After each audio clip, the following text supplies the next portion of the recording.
وَلْتَكُنْ مِنْكُمْ أُمَّةٌ يَدْعُونَ إِلَى الْخَيْرِ وَيَأْمُرُونَ بِالْمَعْرُوفِ وَيَنْهَوْنَ عَنِ الْمُنْكَرِ. Kami jadi kiai kelompok, bahasa mereka kiai kelompok itu ujung-ujungnya memang dalam musyawarah yang paling ditekankan itu masalah pembelaan, terutama masalah dana. Iya, terutama masalah infak rezeki. Dan infak rezeki itu bahkan sampai kalau dulu kiai kelompok ini berjitihad. Ijtihad. Iya. Mujtahid jadi berarti. saya dulu berjitihad. Oh, iya. Mujtahid mutlak berarti.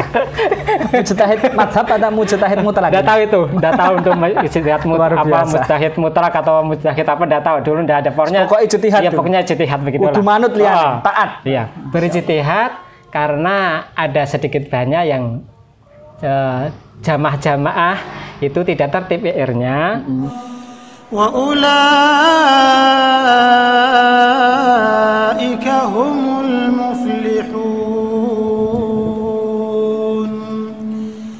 Assalamualaikum warahmatullahi wabarakatuh. Alhamdulillahirabbil alamin. Asyhadu an la ilaha illallah wa asyhadu anna Muhammadar Rasulullah sallallahu alaihi wasallam wa ala alihi washabihi amma ba'd. Alhamdulillahirabbil alamin, para pemirsa Ribat Channel. Alhamdulillahirabbil alamin, kita bersyukur kepada Allah kita bisa berjumpa lagi dalam acara Salam Akal Sehat, Salam Akal Waras. Dan alhamdulillah kita bertepatan pada saat ini kita bisa sowan kepada Al-Ustadz Tahiyat Mustafa. Beliau adalah salah satu mantan cokam, mantan Islam Jamaah yang dulunya beliau didapuk beberapa dapuan. Antara lain beliau adalah salah satu mubalek daerah Jumapolo Karanganyar, dan kebetulan beliau juga seorang kiai kelompok, ulil amri ya berarti. Masya Allah, ulil amri, dan salah satu ketua tahfidz desa, ketua tahfidz desa yang sekarang bubar kayaknya ya. Bubar, gitu. Assalamualaikum Ustaz Mustafa. Waalaikumsalam warahmatullahi wabarakatuh. Gimana kabarnya? Alhamdulillah. Alhamdulillah. Niki rumahnya sampean ini agak dekat ya dengan rumahnya Pak Yai. Iya. Mepet tangga. Enggak ada gang, berarti langsung mepet itu ya. Dengan rumahnya Pak Yai daerah dan masjidnya Pak Yai daerah. Iya. Masya Allah, luar biasa berarti. Alhamdulillah kuat ya Mas. Alhamdulillah. Pertolongan Allah. Iya. Ini Ustadz Mustafa, alhamdulillah kita bisa sowan di sini ya, ingin istilahnya kita ngudoroso cara wong Jawa itu apa ya? Sedikit berbincang tentang perjalanan Ustadz Mustafa mulai masuk di Cokam Islam Jamaah, kemudian proses keluarnya, dan setelah keluar itu bagaimana perasaannya, dan kemudian pesan-pesan untuk teman-teman yang masih di dalam Islam Jamaah maupun teman-teman yang sudah di luar Islam Jamaah ini bagaimana? Ya, insya Allah. Ya, ini pertama kali jenengan bisa masuk ke Islam Jamaah ini gimana ceritanya? Pasca lahir atau mungkin ada prosesnya dulu, mungkin sudah sebelumnya belum Islam Jamaah kemudian masuk Islam Jamaah? Assalamualaikum warahmatullahi wabarakatuh. Waalaikumsalam warahmatullahi wabarakatuh. Perkenalan dulu enggak ini? Monggo, tafadhol.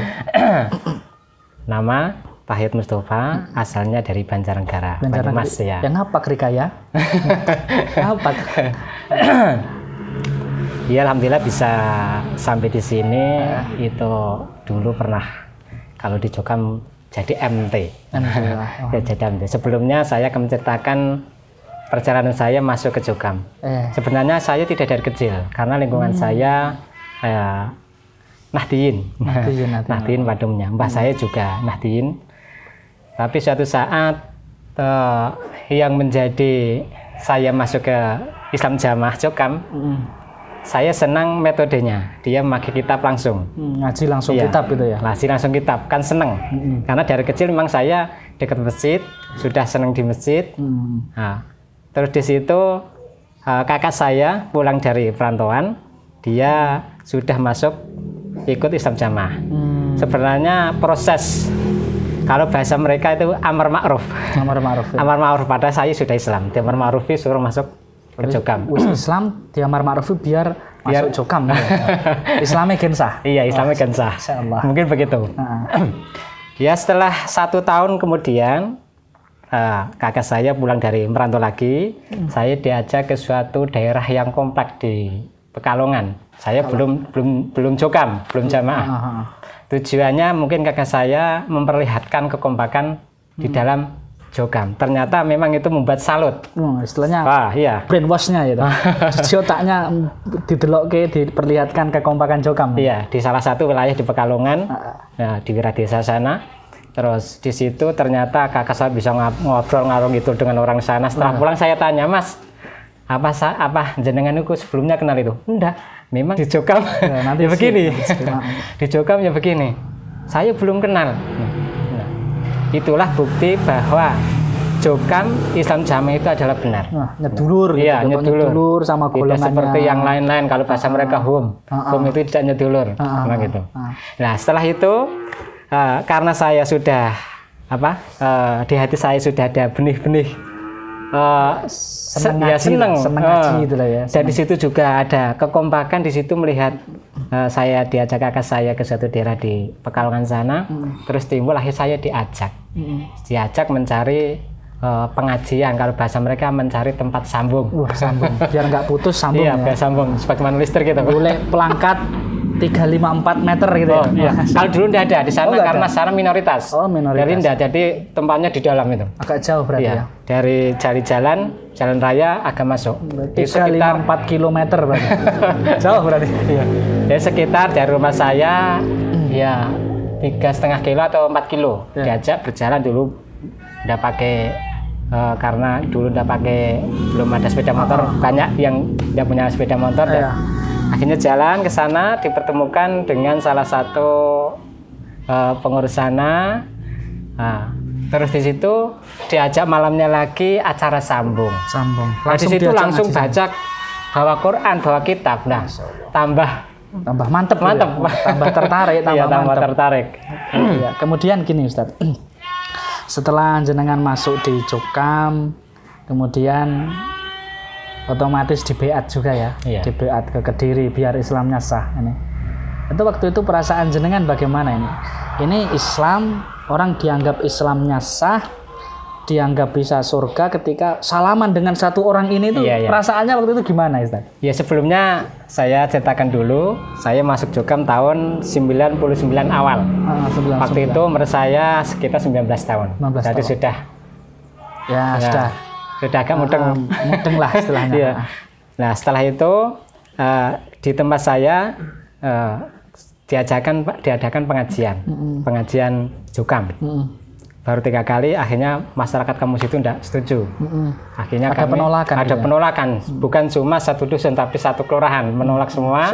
Akhirnya kami yang baru ikut jokam sekitar 4 bulan. Nah, terus karena sudah walaupun 4 bulan itu selalu dicekoki, dicekoki doktrin-doktrin itu sudah agak menancap. Karena sebelum itu kami waktu masuk jokam terus temriku walaupun belum PA tapi sudah, kalau tidak jamaah itu berarti Islamnya tidak sah. Kalau tidak ngaji di sini berarti Islamnya tidak sah. Masya Allah. Nah, setiap seminggu 3 kali ada jarak 4 kilo itu selalu privat dengan mubalighot. Mantap. 3 minggu sekali, iya. Mubalighot. Tiga orang. Saya yang satu ini sudah agak tidak patek seneng ngaji ning jokam. Yang satu sekarang jadi penerobos daerah yang ada di Gresik sana. Yaitu 3 orang. Setiap mendapat ilmu dari mubalighotnya nanti disampaikan di rumah. Nah, sehingga inisiatif pengurus di situ diadakan pengajian, diadakan sambung. Nah, baru 3 kali, ya di situ akhirnya para warga-warga situ udah senang, terus dibubarin. Karena kepahaman walaupun 4 bulan sudah menancap, akhirnya kami udah betah tinggal di rumah. Terus kami merantau. Nah, merantau selama 5 bulan di Jakarta. Tujuannya supaya ngajinya lancar, ngajinya lancar, sholatnya berjamaah dekat masjid. Padahal rumah saya dekat masjid, di masjid situ. Tapi alasannya itu. Nah, setelah 5 bulan kami di BA di Kebon Jeruk, di Jakarta. Iya. Jakarta. Nah, sebelum kami sudah diberitahukan bahwa seminggu lagi kami akan di BA, ternyata gagal. Gagal masih diundur 1 bulan yang akan datang. Berarti dalam waktu menunggu ini ibadahnya belum sah, Islamnya belum sah. Kamu sudah khawatir karena kalau mati suatu karena sudah dicerangkan. Mati suatu mati jahiliyah. Dan kami gitu. Kamu juga diajak kakak saya, saudara-saudara saya yang jauh kamu maksiat enggak apa-apa, belum ditulis dosa. Wah, mantap ya berarti. Sebelum beat itu maksiat enggak apa-apa. Nanti kalau sudah beat dihapus dosa-dosanya. Dihapus dosa-dosanya. Kan ngeri karena kan dianggap kalau di luar itu kan kafir. Kalau orang kafir berbuat maksiat kan enggak apa-apa. Nanti dengan adanya beat dosanya dihapus ya. Iya. Pemahamannya sampai seperti itu ya. Luar biasa. Iya. Kemudian gini Ustaz. Setelah ya singkat saja ya. Iya. Setelah sampean mondok di Pondok Jokam otomatis ya, kemudian tugas di sini di Jatipuro ya. Jatipuro. Kemudian jenengan juga akhirnya kecantol di sini. Wah, kecantol. Sama-sama ya pejuang Jokam juga. Iya. Kemudian setelah itu singkat cerita prosesnya jenengan jadi mubalek di sini, balik darah ya. Kemudian di situ apa itu kemudian jenengan jadi kiai kelompok ini bagaimana jenengan ketika jadi kiai kelompok ini ngurusi jamaah itu gimana? Karena di mana-mana jargon yang sering dikeluarkan Jokam ini di jamaah ini diramut oleh pengurus dari kelompok desa, dan sementara jenengan waktu itu jadi kiai kelompok ini bagaimana peramutannya di Jokam ini sebenarnya yang diramut apanya dan bagaimana ini? Tapi kan kami juga penasaran, mungkin teman-teman yang belum pernah ikut di Jokam kan ya diramut itu maksudnya gimana gitu ya. Sebenarnya bagaimana ya? Sebenarnya itu memang kalau kita mendengar penasihat-penasihat Jokam, para pengurus Jokam bahwa berhasilnya pengurus itu menarik harta jamaah sebanyak-banyaknya. Masya Allah. Iya, banyak-banyak. Sehingga menarik untuk apa ini Ustaz? Ya. Kalau zaman dulu untuk sabilillah. Karena memang darinya begitu, merasa kita mengeluarkan harta sebanyak-banyak itu sabilillah. Berarti persenan itu ya, termasuk persenan. Dan juga dulu waktu kami jadi kiai kelompok, bahasa mereka kiai kelompok, itu ujung-ujungnya memang dalam musyawarah yang paling ditekankan itu masalah pembelaan, terutama masalah dana. Iya, terutama masalah infak rezeki. Dan infak rezeki itu bahkan sampai kalau dulu kiai kelompok ini berijtihad. Ijtihad. Iya. Mujtahid berarti. Jadi saya dulu berijtihad. Mujtahid mutlak berarti. Mujtahid madhab atau mujtahid mutlak? Enggak tahu itu. Enggak tahu untuk ijtihad mujtahid mutlak atau mujtahid apa, enggak tahu. Dulu enggak ada. Pokoknya ijtihad. Iya, pokoknya ijtihad begitulah. Kudu manut lihat, taat. Iya, berijtihad karena ada sedikit banyak yang jamaah-jamaah itu tidak tertib IR-nya. Akhirnya setiap bulan Ramadan, setiap bulan Ramadan itu kami sebagai kiai kelompok dan pengurusnya berijtihad untuk mengumpulkan jamaahnya, dipanggil satu persatu atau 2 orang atau 3 keluarga lah, 1 keluarga atau 2 keluarga, disendirikan. Yang lain ngaji kan, kalau bulan puasa itu kan 30 hari full tadi itu. Iya, 30. Di masjid. Sambung 30 hari full. Iya. Masya Allah ya. Itu setiap hari, setiap malam setelah sholat tarawih itu ada 1 keluarga atau 2 keluarga ditarik di rumah sebelah.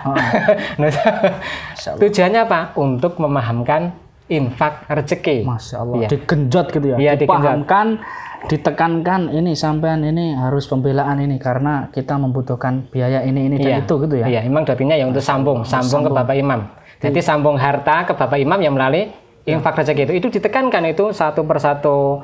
Kalau ya ada yang belum jelas silahkan tanya bab masalah IR. Bahkan zakat tidak diterangkan sama sekali. Zakat tidak dijelaskan sama sekali, ditinggal, tapi IR-nya luar biasa. Ditekankan luar biasa ya. Itu memang dulu merasa kita meramut mereka dan mereka merasa diramut. Masya Allah. Berarti aslinya di situ meramut jamaah itu yang diramut hartanya. Bro. Iya, otomatis hartanya. Luar biasa. Ini berarti dulu jenengan juga berarti dulu mubalek persenan juga ya? Ya, mungkin lah. Ini kan yang agak khas ini mubalek persenan. Mubalek persenan. Ngerti ini grup persenan. Persenan paham, ora persenan, ora paham.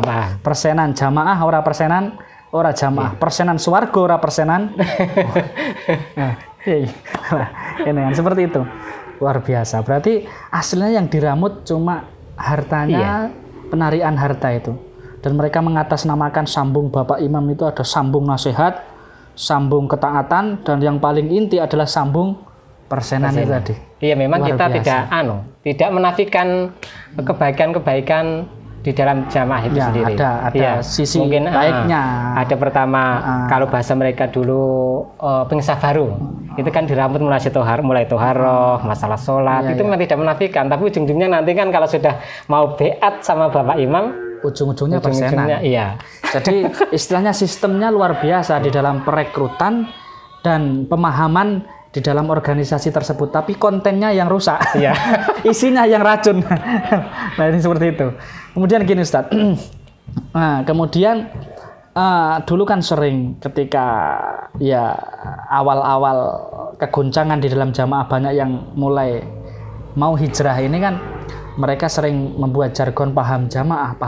Sebenarnya dari bapak-bapak pengurus, terutama dulu jenengan yang masih ada di Jokam jadi pengurus kelompok ini, paham jamaah ini maksudnya seperti apa? Apakah paham jamaah itu kemudian yang banyak ngerti ilmu, banyak ngaji kitab-kitab lainnya, kemudian hafal Quran? Apakah bagaimana yang dimaksud paham jamaah ini sebenarnya? Ya, kalau paham jamaah memang ya jamaah surga dan jamaah neraka, maksud mereka dia mengikuti akhir-akhirnya ke pengurus atau imamnya. Bahkan kalau mengucapkan atau dia berdalil dengan wa ma ya'zim sa'irallah fa innahu min taqwal qulub, itu ujung-ujungnya dia terakhir ke pengurusnya.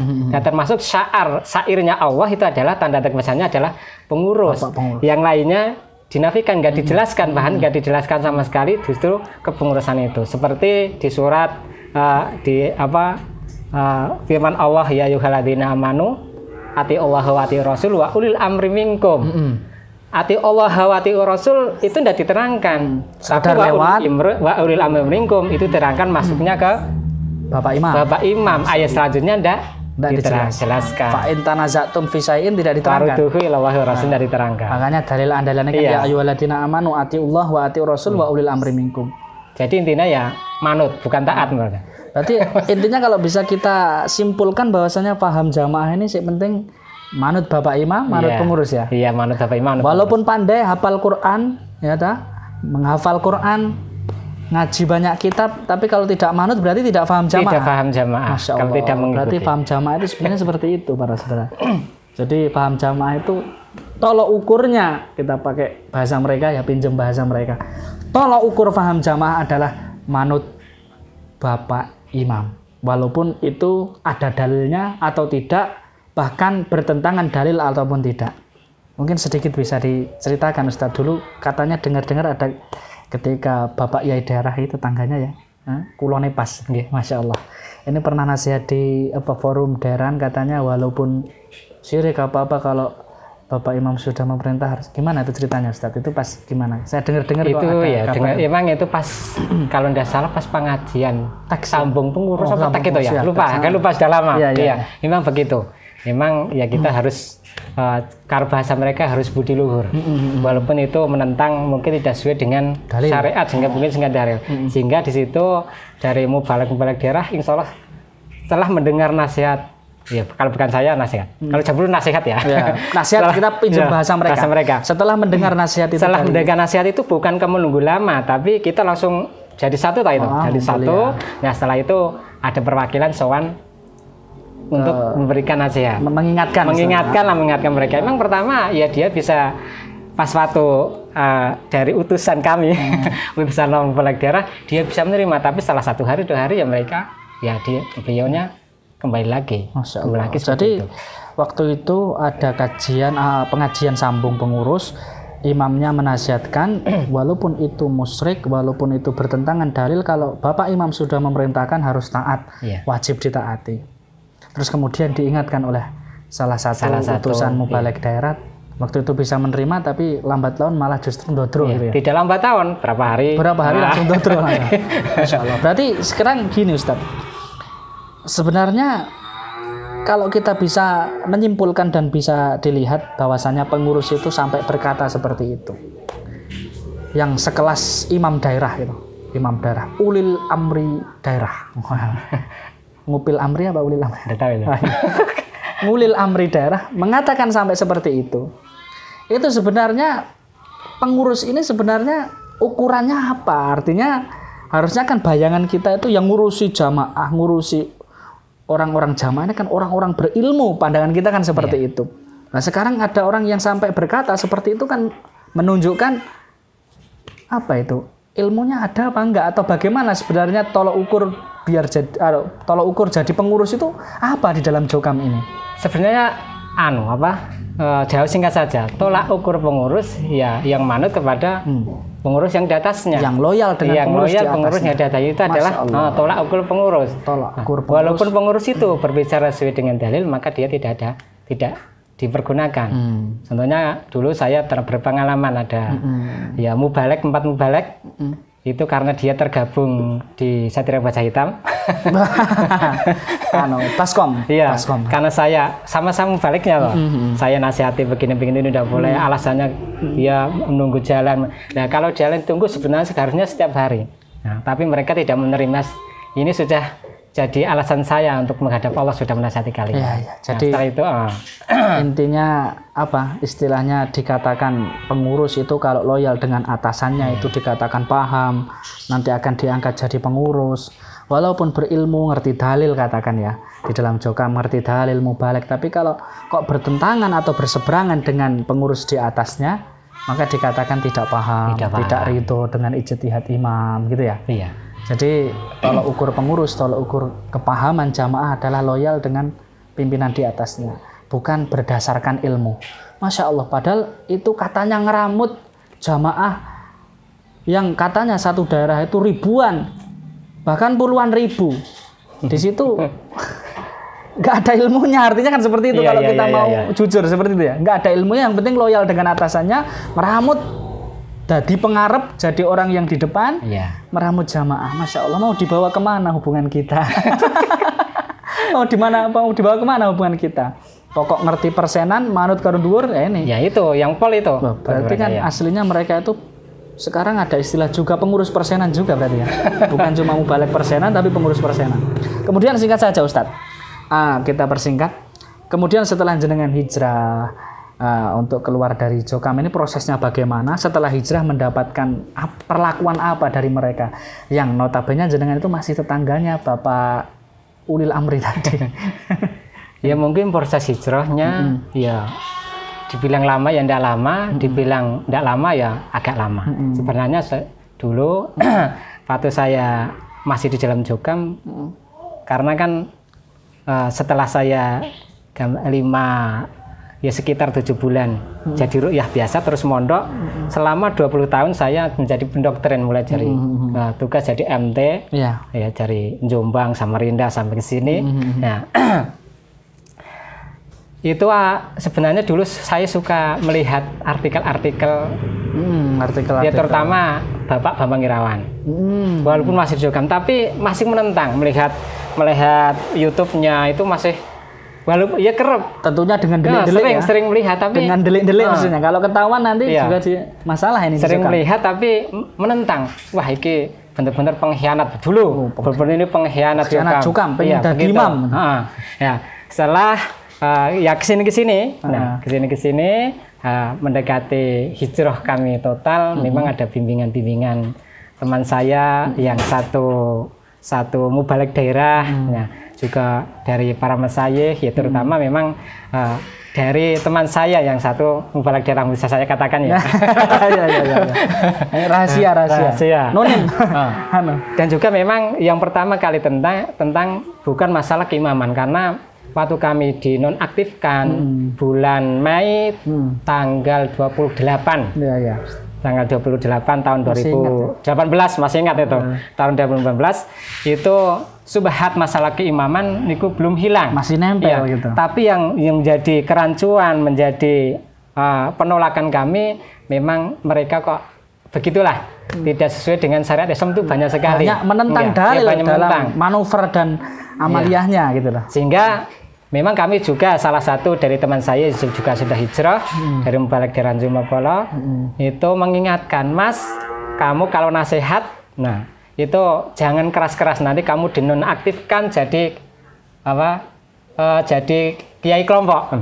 Itu Mubalek Ustadz Tarno, mengatakan gitu. Tarno, Aku ndak apa-apa karena saya sering menggambarkan, walaupun saya ini loh kiai kelompok, tapi kalau nasihat saya, ijtihad saya tidak sesuai dengan Quran hadis, maka tinggalkanlah. Nah itu selalu menjadi tusukan hati di situ karena di kelompok saya itu kebanyakan pengurus daerah. Dari kiai daerahnya, ada pengurus ketua PPG, ada ketua yang hitam-hitam itu Karanganyar itu kan jadi sekretaris, terus di sini ada penerobos daerah juga di sini. Nah, itu jadi tusukan hati mereka nggih. Mereka merasa tersakiti dan menjadi catatan-catatan kecil untuk jenengan mau di nonaktifkan pastinya. Nah, pas tanggal 28 Mei tahun 2018 setelah kalau tidak salah itu asrama Abu Dawud. Habis asar sebelum asar 2:30 saya diomongi sama kalau dulu belum musimnya tim bersih-bersih, tapi masih. namanya TPBL, tim penanggulangan bola liar, kayak Sunggokong. Tim penanganan bola liar. Tim penanggulangan bola liar. Jadi kita yang sudah dimurtadkan itu dulu bola liar, jaga mereka. Liar. Iya. Karena nggak manut sama imam. Nanti habis asar sama Pak Sudiman ditunggu di aula desa, Jatipuro. Nah, teman saya, Ustaz Sutarno itu, detik-detik ini, saya masih ingat itu. Setelah itu ternyata perkiraan Mas Tarno benar, kami dinonaktifkan tanpa syarat. Memang itu pas waktu kami di sidang itu bulat dari tim penanggulangan bola liar itu bulat. Tak kira tim penanggulangan bencana alam. Intinya penanggulangan bola liar. Intinya ditanya bagaimana menurutmu tentang mubalek Pak Gumi yang dinonaktifkan. Nah kalau menurut saya, itu kehidupannya tidak sehari-hari dengan mereka. Kami cuma ketemu pas halakoh, bertemu pas ngaji Jumat. Itu tidak tahu kalau menyambangi benar sesuai dengan Quran hadis. Yang saya tanya bagaimana tabiat mereka. Kalau tabiat saya jangan tanya saya, tanya sama orang pusat. Saya begitu toh. Bukan urusan saya. Bukan saya tidak tahu. Saya tidak tahu. Akhirnya kami ditanya kesalahan saya apa? Karena aku sebagai manusia biasa saya sebagai manusia biasa kadang tidak tahu kesalahan saya ini apa. Makanya disebutkan kesalahan saya apa. Terus kalau ada yang melaporkan, siapa yang melaporkan? Nah, jawabannya kamu zamannya Pak Wiman toh? Saya bilang kalau dulu masih Sufat toh. Iya, saya zamannya Pak Wiman, tapi bukan jamahmu. Saya bilang katanya itu. Nah, terus lama-lama ada 1 jam, hampir 2 jam. Setelah itu ada salah satu dari tim penanggulangan bola liar itu mengatakan, oh berarti ini Mas Tovan tidak mau tobat. Jangan dulu tidak mau tobat, karena saya suruh mundurkan diri. Saya tidak mau. Kalau saya mundurkan diri dari kiai kelompok, berarti saya mengakui saya salah. Ya, jadi saya tidak mau. Dipaksa untuk mengundurkan diri dan dipaksa untuk salah. Iya. Kalau ibaratnya ini kan bukan tersangka, dipaksa jadi tersangka dan dijebloskan ke penjara. Iya, mungkin begitu. Jadi dipaksa jadi tersangka, digebuki kon ngaku nek dadi tersangka berbuat kejahatan, kemudian suruh mengundurkan diri gitu. Wah, bilang begitu. Enggak, aku enggak mau luar begitu biasa juga ya. Saya enggak mau begitu. Akhirnya terus diam yang satu, yang sepuh bilang, ya begini saja. Tadi Mas Tova sudah menerangkan dalil-dalil ini, tapi kita itu satu. Kita itu jamaahnya Bapak Imam, ikut Bapak Imam. Nah, terus aku kan agak agensinya agak kan merasa saya jamaahnya Bapak Imam dulu. Jamaah Bapak Imam ya. Merasa jamaahnya Bapak Imam. Akhirnya begitu terus sudah. Setelah itu saya kalau begitu kami minta waktu. Nanti kan pas bulan puasa itu. Iya. Nanti saya minta waktu untuk ngomong sama jamaah sini. Komunikasi dengan pengurus, mestinya pengurus kelompok. Terus akhirnya dikasih waktu, suruh pamitan. Saya pamitan, banyak yang tanya alasan apa, ibu-ibu banyak yang nangis di situ, banyak yang nangis. Karena sebenarnya kan tidak ada apa-apa, kemudian disuruh mengundurkan diri, dipaksa, karena gara-gara condong dengan ustadz-ustadz Paku Bumi yang dinonaktifkan tadi ya. Iya. Masya Allah. Kemudian gini Ustadz. Setelah jenengan hijrah ini, perlakuan apa yang jenengan dapatkan dari mungkin jokam maupun tetangga sebelah gitu? Ya, ini perlakuan itu mungkin apa ya? Ya biasa seperti teman-teman kawan-kawan hijrah yang lain. Persekusi ya, ya paling ya dikeluarkan dari grup WA itu biasa. Mungkin bahkan di sini kan komplek 85 lah. Itu yang Jokam itu yang nyimpen nomor saya cuma tinggal 1 orang. Masya Allah. Itu masih saudara saya. Iya, cuma 1 lainnya sudah memblokir semua, termasuk ini lantaran atau wasilah hidayah adik saya.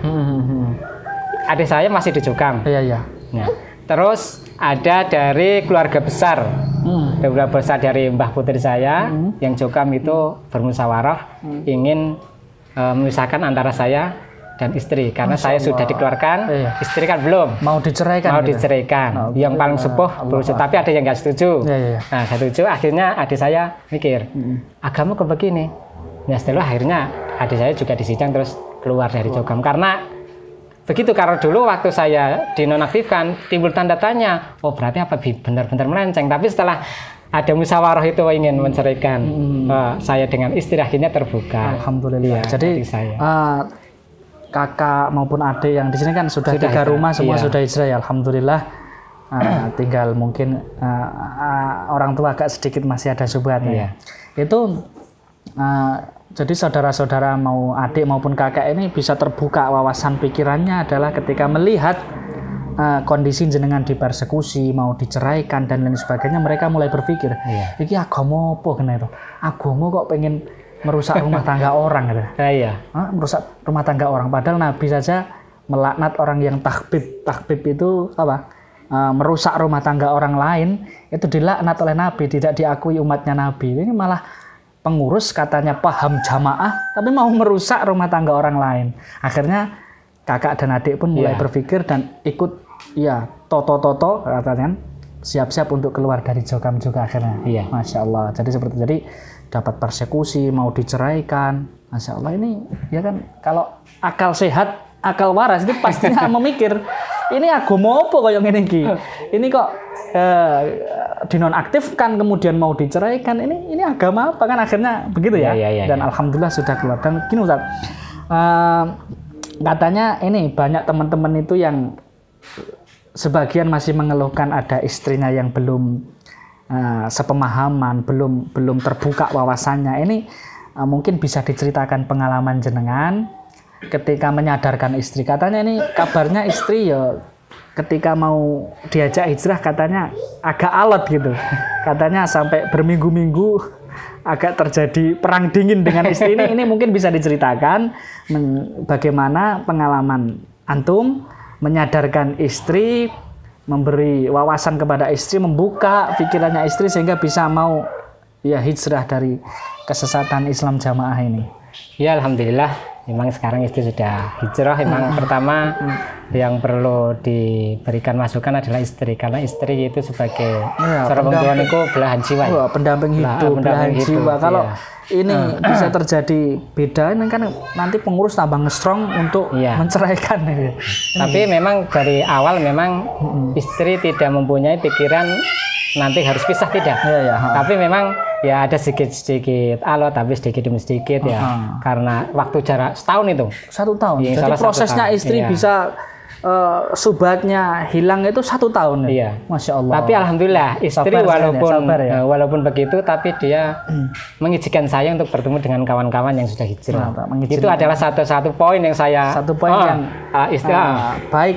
Menurut jenengan, artinya jenengan masih bisa berhubungan dengan kawan hijrah untuk saling memperkuat batin dan kondisinya ya berarti ya. Masya Allah, 1 tahun jenengan sabar. Ini mungkin bisa jadi motivasi teman-teman yang mungkin istrinya belum satu pemahaman untuk bisa tetap sabar, tetap dakwah, tetap dengan kalimat-kalimat yang baik, dan jangan sampai sekali-kali mengeluarkan kalimat-kalimat untuk emosional yang akhirnya pengurus tambah semangat untuk memisahkan ya, berarti seperti itu. Masya Allah, ini bisa dicontoh para memang dulu begini Tat. Waktu kami sudah dinonaktifkan, kami memang masih rutin di situ. Sebenarnya hati kami sudah di luar, tapi masih karena masjid adanya itu. Ya itu terus istri masih mendatangi. Bahkan sampai kami dikeluarkan dari situ, itu saya sendiri masih ikut pengajian situ karena istri itu melihat nanti bagaimana anaknya bagaimana gitu. Saya setelah dikeluarkan masih situ. Akhirnya saya didatengin sama kiai kelompoknya. Kiai kelompoknya suruh tidak boleh ikut kajian, padahal sudah dikeluarkan dari situ. Karena saya masih sama istri. Ini sedikit Ustadz, ini waktunya juga sudah mau kita terbatas ya. Katanya dulu ceritanya pernah nulungi Pak Yai daerah jatuh, kemudian ada perlakuan gimana, coba bisa diceritakan Ustadz? Itu kan ada kabar yang kalau ini bisa diflorkan di Jokam, ini kan sesuatu yang memalukan. Pak Yai daerah jatuh ditolong sama mantan itu. Ini bisa diceritakan. Kalau menurut saya tidak enak itu. Tidak enak karena kami itu tangga ya. Oh tangga, ya. Ini nggak diceritakan berarti ya. Nah, ini kan agak unik dan lucu gitu. Rahasia kita berdua saja. Kemudian pesan-pesan untuk teman-teman yang masih di dalam dan belum hijrah atau mungkin sudah memahami tentang kesesatan Jokam tapi masih bertahan di dalam, dan teman-teman yang sudah hijrah ini pesannya apa Ustaz? Kalau teman-teman yang masih di dalam dulu mungkin. Kalau pesan saya untuk teman-teman yang masih di dalam, terutama yang sudah mulai mengintip, mulai mengintip dan mengintip channel-channel dan media-medianya ini gimana? Ya, sebenarnya hanya pikiran kita kalau kita keluar dari Jokam terus begini.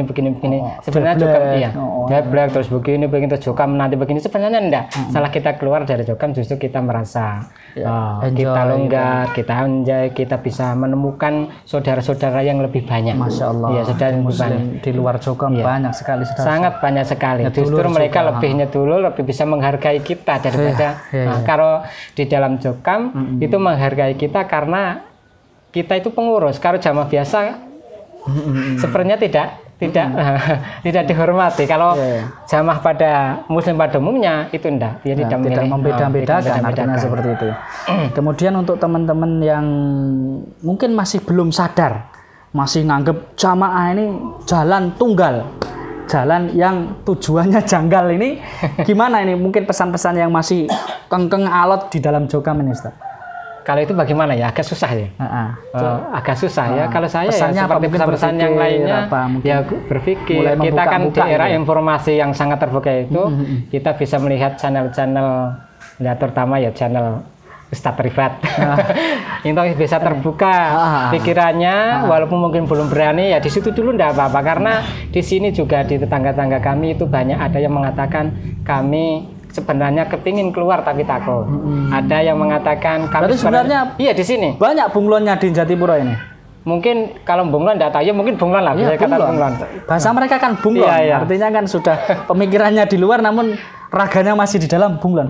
Banyak berarti. Iya, ada yang mengatakan kamu sudah enggak betah sebenarnya. Kami kalau ngaji cuma ngantuk, yang diomongkan cuma yang sudah keluar itu, ya menghujat yang sudah hijrah, yang sudah keluar.